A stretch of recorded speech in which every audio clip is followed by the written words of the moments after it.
ලක්ෂ්මන් කදිරගාමර් ඝාතනය 2005 අගෝස්තු 12 වෙනිදා රාත්‍රිය කොළඹ නගරයේ ශ්‍රී ලංකාවේ ප්‍රබලම දේශපාලඥයෙකු ජීවත් වූ නිවාසයක් අවට ආරක්ෂාව දැඩිව පැවතුණා.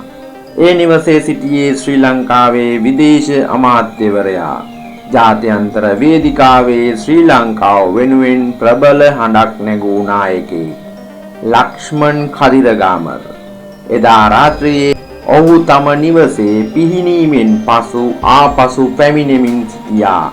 ඒ මොහොතේ අඳුරේ සැඟවී සිටි තුවක්කුකරුවන්ගෙන් මාරාන්තික වෙඩි ප්‍රහාරයක් එල්ල වුණා. ඒ වෙඩි ප්‍රහාරයෙන් ශ්‍රී ලංකාවට අහිමි වූයේ රටේ ප්‍රබලම රාජ්‍යතාන්ත්‍රිකයෙක් කදිරගාමර් නීතිඥයෙකු විද්වතෙකු සහ රාජ්‍යතාන්ත්‍රිකයෙකු ලෙස විශිෂ්ට කීර්තියක් ලබා සිටි නායකයෙක්. ඔහු ශ්‍රී ලංකාවේ උපත ලැබූ දෙමළ ජාතිකයෙකු වුවත් රටේ ජාතික දේශපාලනයේ ඉතාම වැදගත් භූමිකාවක් ඉටු කළා. 1994 වසරේදී ඔහු පළමු වරට ශ්‍රී ලංකාවේ විදේශ අමාත්‍යවරයා බවට පත් වුණා. පසුව 2010 වසරේ සිට 2001 දක්වා 2004 සිට ඝාතනය වනතුරුත් ඔහු විදේශ අමාත්‍යවරයා ලෙස කටයුතු කළා. ජාත්‍යන්තර රටවල් සමග ශ්‍රී ලංකාවේ සමගතා ශක්තිමත් කිරීමටත් LTTE සංවිධානය පිළිබඳ ජාත්‍යන්තර අවධානය වැඩි කිරීමටත් ඔහු විශාල කාර්යයක් ඉටු කළා. 2005 වන විට ශ්‍රී ලංකාව තවමත් දීර්ඝ යුද්ධයක සෙවණැල්ල යටතේ සිටියා. LTTE සංවිධානය ශ්‍රී ලංකා රජයට එරෙහිව සන්නද්ධ අරගලයක නිරතව සිටියා. 2005 අගෝස්තු 12 වෙනිදා රාත්‍රියේ ලක්ෂ්මන් කදිරගාමර් කොළඹ පිහිටි තම නිවසේ සිටියා. ඔහු පිහිනීමෙන් පසු නිවසට ආපසු පැමිණෙමින් සිටියදී අසල ගොඩනැගිලිවල සැඟවී සිටි වෙඩික්කරුවන් විසින් ඔහුට වෙඩි තැබූ බවට එවකට වාර්තා වුණා. වෙඩි ප්‍රහාරය ඔහුගේ හිසට පපුවට බරපතල තුවාල ඇති කළා.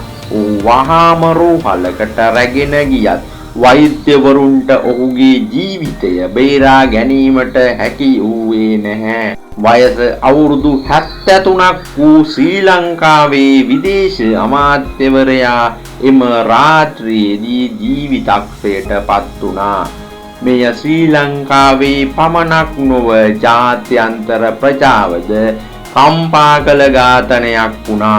ලක්ෂ්මන් කදිරගාමර් ඝාතනයෙන් පසු ශ්‍රී ලංකාව තුල දැඩි ආරක්ෂක තත්ත්වයක් ඇති වුණා. එවකට රජය සහ ආරක්ෂක අංශ මෙම ඝාතනය පිටුපස LTTE සංවිධානය සිටින බවට චෝදනා කළා.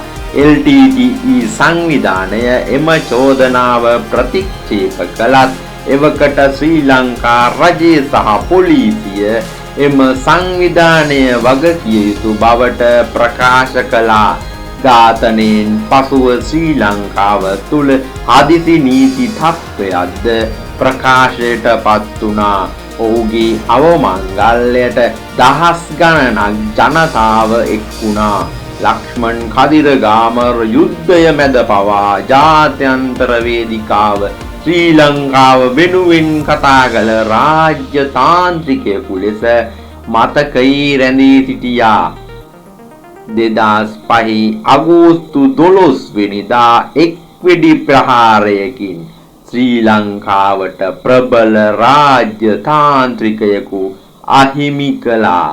ලක්ෂ්මන් කදිරගාමර් නීතිඥයෙකු ලෙසත් විද්වතෙකු ලෙසත් දේශපාලඥයෙකු ලෙසත් ශ්‍රී ලංකාව වෙනුවෙන් ජාත්‍යන්තර මට්ටමින් විශාල සේවයක් කළ නායකයෙක්. ඔහුගේ ඝාතනය ශ්‍රී ලංකා දේශපාලන ඉතිහාසයේ තවත් අඳුරු පරිච්ඡේදයක් බවට පත් වුණා.